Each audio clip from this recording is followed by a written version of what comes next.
50 plus years ago, a radio telescope picked up something extraordinary, a strong, unexplained signal near the hydrogen line at 1,420 MHz.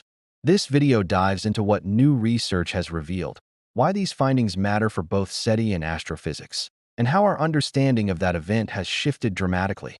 We'll explore how scientists reanalyzed legacy data, what they found this time, and what we should learn from the mystery of the WOW signal.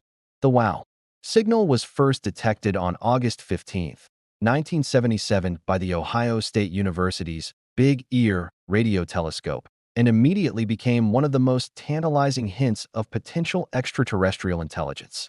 It stood out because it lasted the full 72 seconds the telescope could monitor that sky region, was narrow in bandwidth, a hallmark often associated with artificial transmissions, and sat squarely near the hydrogen line frequency, which SETI researchers had flagged as a likely channel for alien messages. The incident was immortalized when astronomer Jerry R. Emmons circled the anomalous 6EQJ5 reading on the printout and scribbled "WOW." Over subsequent decades, scientists scrambled, repeat observations, analyses of interference, checking natural source possibilities. The problem, no repeat ever emerged. That silence deepened the mystery. If it were artificial, why no follow-up? If natural, what kind of process produced such a strong, narrow signal only once? That tension between hope for someone out there and the stubborn absence of repeats has underpinned SETI discourse ever since. After the initial detection, decades of dedicated searches found nothing that matched the WOW signal's strength and characteristics.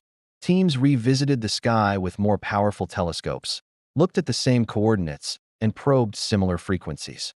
Along the way, hypotheses piled up, perhaps terrestrial interference, a satellite bounce, a cometary hydrogen cloud, or some glitch in the instrumentation.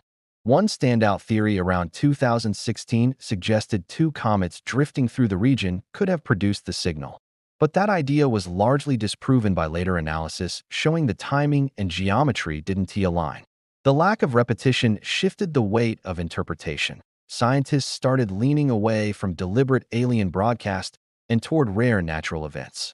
But the puzzle persisted, because whichever natural mechanism produced it needed to explain a strong, isolated, narrowband burst that left no trace afterwards.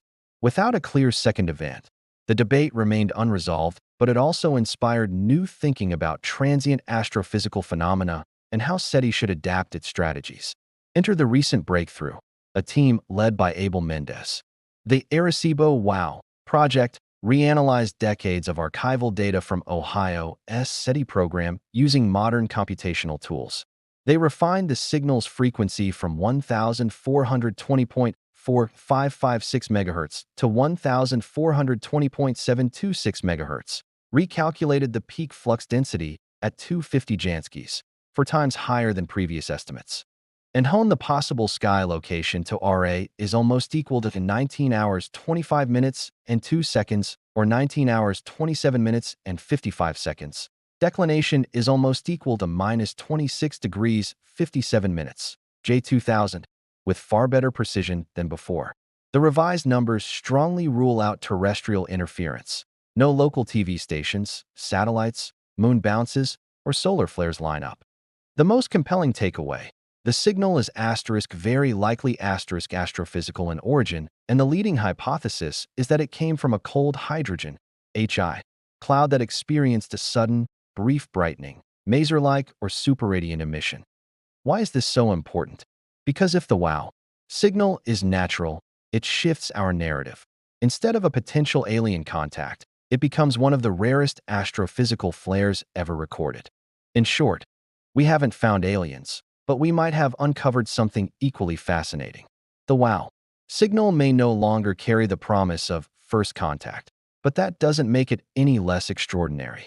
What began as a hopeful blip in 1977 has matured into a benchmark for how science evolves, re-examining old data, sharpening tools, and revisiting assumptions.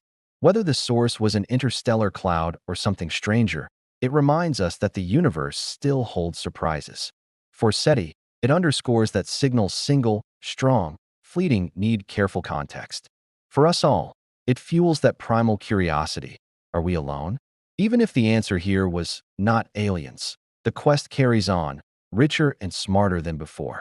Thanks for watching. Keep looking up.